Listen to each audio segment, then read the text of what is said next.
back once again on the Eduxarian. In today's video we are going to describe about the Newton's third law of motion. Okay?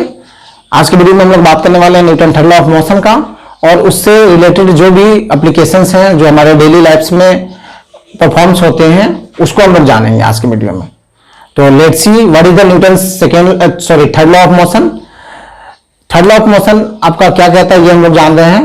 तो third law according to the Newton third law of motion, to every action there is equal and opposite reaction. कोई भी action होता है उसके equal और opposite एक reaction भी होता है. और ये जो एक्शन और रिएक्शंस होते हैं ये दोनों इक्वल होते हैं मैग्नीट्यूड में, लेकिन इनका जो डायरेक्शंस होता है वो डिफरेंट होता है. डिफरेंट डायरेक्शंस में ये एक्ट करते हैं. और कभी कभी लोगों में ये मिसहैपनिंग होता है कि एक्शन और रिएक्शन जो होता है वो सेम बॉडी पे होता है. ये सेम बॉडी पे नहीं होता है. एक्शन और रिएक्शन जो होते हैं वो दोनों डिफरेंट बॉडीज पे होते हैं. ओके, तो कंक्लूड आप ये कर रहे हो कि to every action there is equal and opposite reactions. And आपने क्या बताया कि एक्शन एंड रिएक्शंस है ना, both are the same in the magnitude but opposite in directions. ये डायरेक्शन में अपोजिट हो गए और action and reactions both act on different bodies. ठीक है, एक्शन और रिएक्शन जो होते हैं वो डिफरेंट बॉडीज पे होते हैं. तो देख लो क्या होता है Newton's third law of motion.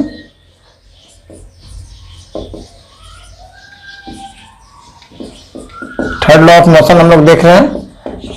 तो इसके स्टेटमेंट में आपने बताया टू एवरी एक्शन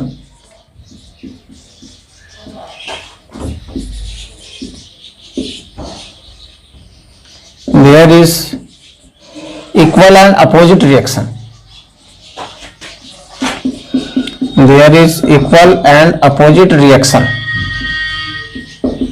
Okay? किसी भी एक्शन के लिए उसके इक्वल और अपोजिट रिएक्शन होगा कहने. और इसमें जो एक्शन और रिएक्शन जो होगा आप इसमें ये मेंशन कर लो, action and reaction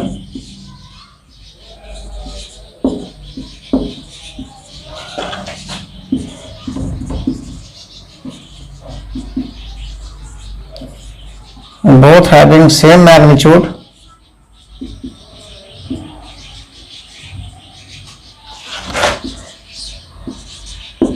but opposite in direction. ये डायरेक्शन जो होता है इनका अपोजिट होता है.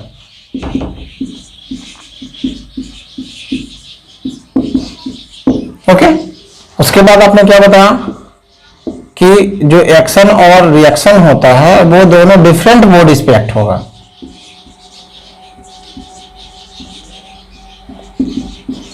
Action and reaction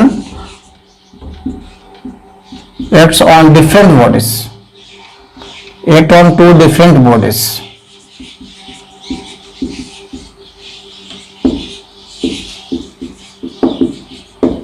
ठीक है, तो जो एक्शन और रिएक्शन होगा वो डिफरेंट बॉडीज पे एक्ट होगा. जैसे हम लोग इसके लिए एग्जांपल टेकअप करते हैं. ठीक है, फॉर एग्जांपल जैसे हम लोग जनरली ये काम करते रहते हैं कि जैसे आपने देखा होगा खेल में हम लोग बॉल को वॉल पे स्ट्राइक करते हैं. बॉल को हमने दीवार पे फेंका, ठीक है, तो वो या किसी फ्लोर पे फेंका हमने, तो फ्लोर से स्ट्राइक करने के बाद फिर रिबाउंड हो जाता है. ठीक है, फिर से वापस आता है. तो ये Newton's third law of motion से हम लोग इसको अच्छे से समझ सकते हैं. होता क्या है, जब बॉल स्ट्राइक्स करता है अगेंस्ट अ फ्लोर तो on the time ball applied a force on floor. ठीक है, बॉल जो होता है वो फ्लोर पे फोर्स अप्लाई किया. तो according to the Newton's third law क्या बोलता है कि there is equal and for every action there is equal and opposite reaction. तो बॉल ने जब फ्लोर पे फोर्स अप्लाई किया तो उसके रिएक्शन में क्या होगा, फ्लोर भी बॉल पे फोर्स अप्लाई करता है. तो फ्लोर जब बॉल पे फोर्स अप्लाई करेगा तो वो क्या होता है, वो रीबाउंड होता है. तो दैट मींस कहने का मतलब कि यहां पे एक्शन और रिएक्शन को हम लोग समझते हैं. एक्शन क्या हुआ, एक्शन बॉल के थ्रू फ्लोर पे लगाया गया फोर्स जो है वो एक्शन है, और फ्लोर के थ्रू बॉल पे जो फोर्स अप्लाई हो रहा है वो रिएक्शन है. क्लियर है? दैट मींस कहने का मतलब आपने एग्जांपल लिया, इसको अच्छे से समझते हो. अब बता रहे हो a ball rebound after striking the wall.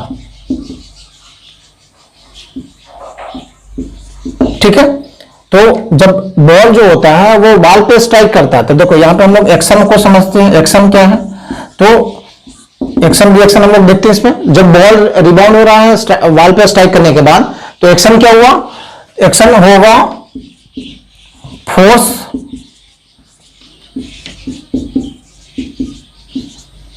Applied by ball to wall. ठीक है, जो फोर्स है बॉल के थ्रू जो वॉल पे लगाया जाएगा, जो फोर्स होगा उसको हम लोग बोलेंगे एक्शन। लेकिन यहीं पे रिएक्शन भी होगा। रिएक्शन क्या होगा, यहां पे रिएक्शन ये होगा कि ये जो वॉल है वो भी फोर्स अप्लाई करेगा। Force applied on the ball by wall. ठीक है, जो वॉल के थ्रू बॉल पे फोर्स अप्लाई किया गया वो रिएक्शन है। और ये एक्शन, ये क्या हो रहा है, जैसे मान लो कि यहां पे कोई वॉल है, ये जो बॉल है ये इस पे बाउंड कर रहा है, तो ये वॉल जो है वो उसको क्या करेगा, फिर से रिबाउंड करेगा। दैट मीन्स ये जो फोर्सेज हैं ये इस डायरेक्शन में, बॉल जो है बॉल पे इस डायरेक्शन में फोर्स अप्लाई किया, वॉल जो है बॉल पे इस डायरेक्शन में फोर्स अप्लाई किया। दोनों का मैग्नीट्यूड सेम हो जाएगा, लेकिन इसके जो डायरेक्शंस होंगे वो अपोजिट होंगे। तो मतलब यहां पे एक्शन रिएक्शन पेयर पे ये वर्क करता है। ठीक है, एक्शन रिएक्शन पेयर पे वर्क करता है ये, तो इसको अच्छे से समझना है। क्लियर हो गया? नेक्स्ट एग्जांपल हम लोग टेकअप करते हैं। नेक्स्ट एग्जांपल हम लोग टेकअप करेंगे। Okay,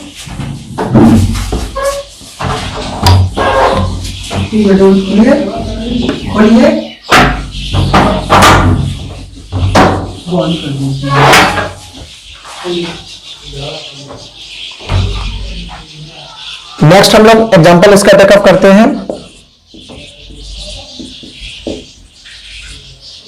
walking of person. ठीक है, जब हम लोग वॉक करते हैं उस केस की बात करते हैं, वहां पे भी एक्शन रिएक्शन पेयर में वर्क होता है। तो जैसे ही हम, जब भी हम लोग वॉक करते हैं तो अपने पैर से जो होता है वो हम लोग जो सरफेस होता है उसको पुश करते हैं बैकवर्ड डायरेक्शन में। ठीक है, जैसे मान लो कि ये सरफेस हो गया, यहां पे कोई पर्सन है, ये जैसे ये यहां पे कोई पर्सन है, ये वॉक कर रहा है। ठीक है, तो अब ये क्या किया, ये से इसको पुश करता है बैकवर्ड डायरेक्शन में, तो उसके ये इसको बैकवर्ड डायरेक्शन में पुश किया, तो दैट मींस उस समय इसके लेग्स के, मतलब पर्सन के जो लेग्स के थ्रू है ना फोर्स अप्लाई हुआ, जो इसको बैकवर्ड सरफेस को बैकवर्ड डायरेक्शन में पुश किया। उसके अगेंस्ट में according to the Newton's third law ये जो सरफेस है इसको क्या करेगा, फॉरवर्ड पुश करता है। ठीक है, ये जो सरफेस है उस पर्सन को फॉरवर्ड पुश करेगा। ऐसे इसी के हेल्प से हम लोग वॉक कर पाते हैं।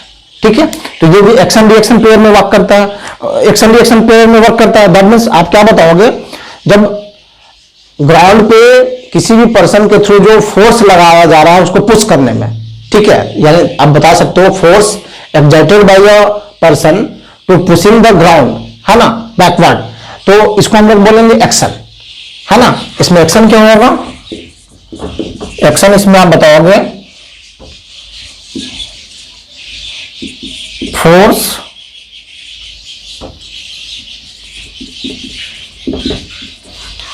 Applied by person to pushing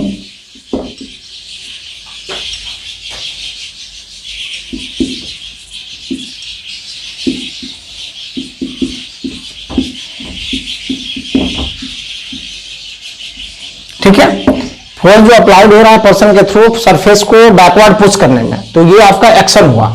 reaction क्या होगा, ये इसको पुश कर रहा है तो ये भी क्या करेगा, इसको पुश करेगा फॉरवर्ड डायरेक्शन में। तो यहां पे रिएक्शन आप बताओगे force applied by surface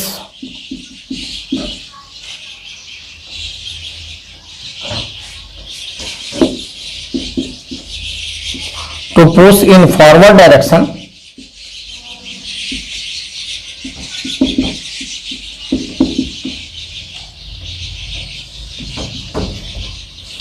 on the person।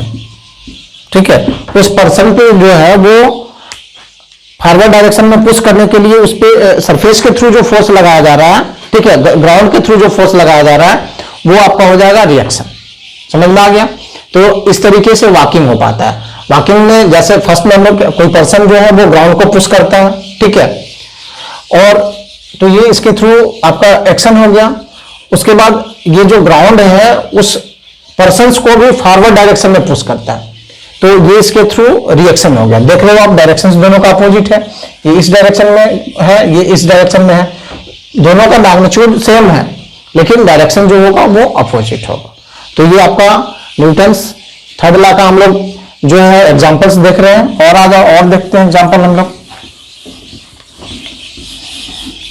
और क्या एग्जांपल बताओगे? तो एक होता है स्विमिंग ऑफ पर्सन में, कोई पर्सन जो होता है स्विम कर रहा होता है तो उस टाइम भी यही अप्लाई होता है। होता क्या है कि जब कोई भी पर्सन स्विम कर रहा होता है, during swimming he pushes water in the backward direction, ठीक है, बैकवर्ड डायरेक्शन में ये वाटर को पुश करता है। उसके रिस्पॉन्स में क्या होता है, वाटर जो होता है according to the Newton's third law water उसको फॉरवर्ड पुश करता है, ठीक है। तो यहां पे पर्सन्स के हैंड के थ्रू वाटर को जो पुश किया गया, वाटर पे जो फोर्स अप्लाई किया गया वो हो गया एक्शन, और उसके अगेंस्ट में जो वाटर के थ्रू उस बॉडी पे जो स्विमिंग बॉडी है उस पे जो फोर्स फॉरवर्ड डायरेक्शन में अप्लाई हो रहा है ये आपका हो जाएगा क्या चीज, रिएक्शन। ओके, तो यहां पे सब एक्शन और रिएक्शन दोनों साथ में ही काम करता है।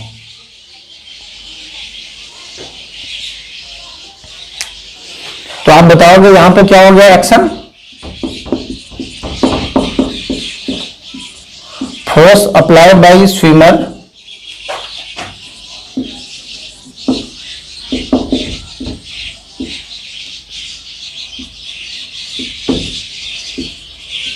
force applied by swimmer in backward direction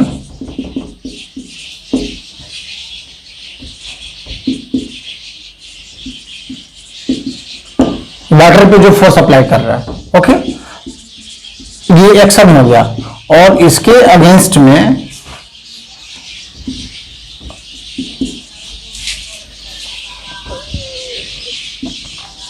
force जो एग्जर्ट हो रहा है, force exerted by water in forward direction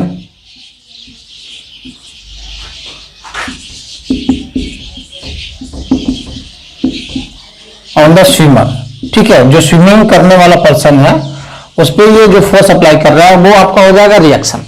तो इस तरीके से स्विमिंग जो होता है वो पॉसिबल हो पाता है, ठीक है। ऐसे बहुत सारे एग्जांपल्स हैं।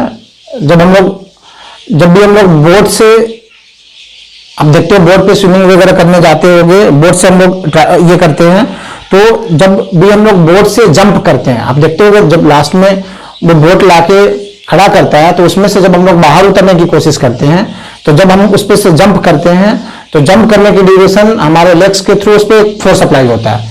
तो फोर्स अप्लाई होता है तो उसके अगेंस्ट में वो क्या करता है, वो पर्सन को फॉरवर्ड पुश करता है, ठीक है। तो ये सब सारे बहुत सारे एग्जांपल्स हैं। अब एक और मोस्ट फेमस एग्जांपल्स की हम लोग बात करते हैं, recoil of gun. Recoil of gun, recoil का मतलब क्या होता है, रिकॉइल का मतलब होता है गन्स जो होता है वो बैकवर्ड मूव करता है। क्यों? रिकॉइल का मतलब होता है मूव्स बैकवर्ड, मूव्स बैकवर्ड। जो गन होता है वो बैकवर्ड मूव करता है। क्यों? तो देखो हम लोग यहां पे एक रिप्रेजेंटेटिव तौर पे ले रहे हैं गन।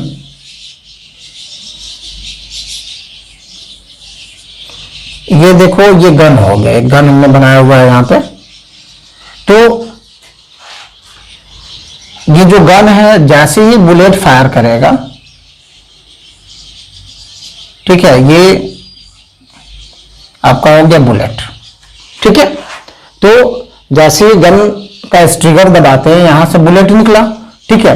तो बुलेट जैसे ही यहां से निकलता है तो ये बुलेट इस पे क्या करता है, एक्शन लगाता, सॉरी, तो जैसे ही ये गन निकला, मतलब गन से बुलेट निकला, तो गन के थ्रू इस बुलेट पे एक्शन लगाया गया। ठीक है, तो गन के थ्रू इस बुलेट पे एक्शन लगा और उसके अगेंस्ट में ये क्या करेगा, बुलेट जो है वो गन पे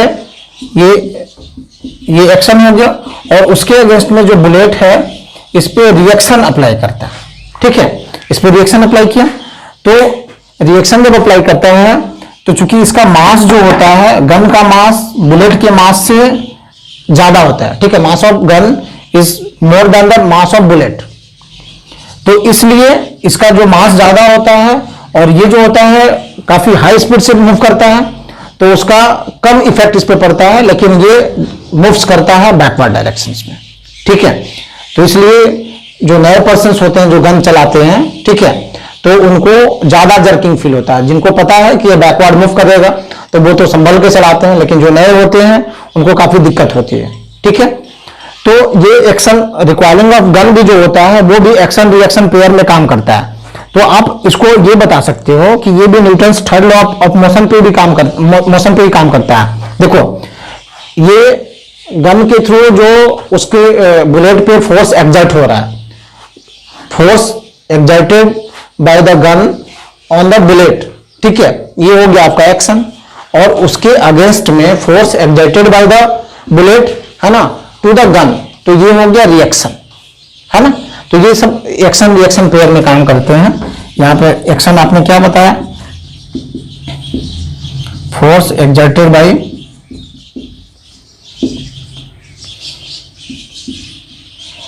गन ऑन बुलेट, ठीक है, बुलेट पे जो फोर्स एग्जर्ट हुआ वो हो जाएगा आपका एक्शन। उसके अगेंस्ट में बुलेट जो है वो भी उस पर फोर्स अप्लाई करेगा, तो आप बताओगे force applied bye bullet, force applied bye bullet on gun. ठीक है, तो गन पे ये फोर्स अप्लाई करता है, इसलिए जो गन होता है वो रिक्वायल करता है, रिक्वायल करने की जरूरत पड़ती है गन को। ठीक है, तो यहां पे गन रिक्वायर्स जो होता है वो वेलोसिटी उसका जो होता है वो इससे बहुत कम वेलोसिटी होता है। क्यों? क्योंकि इसका जो मास होता है वो बहुत कम होता है इसके कंपैरिजन में। यानी आप बता सकते हो requiring of gun takes place with a less velocity in comparison of bullets. Why? Because mass of gun is more in comparison of mass of bullet. ठीक है, तो यहां से ये सब प्रोसेस रिक्वायरिंग टेक्स प्लेस होता है।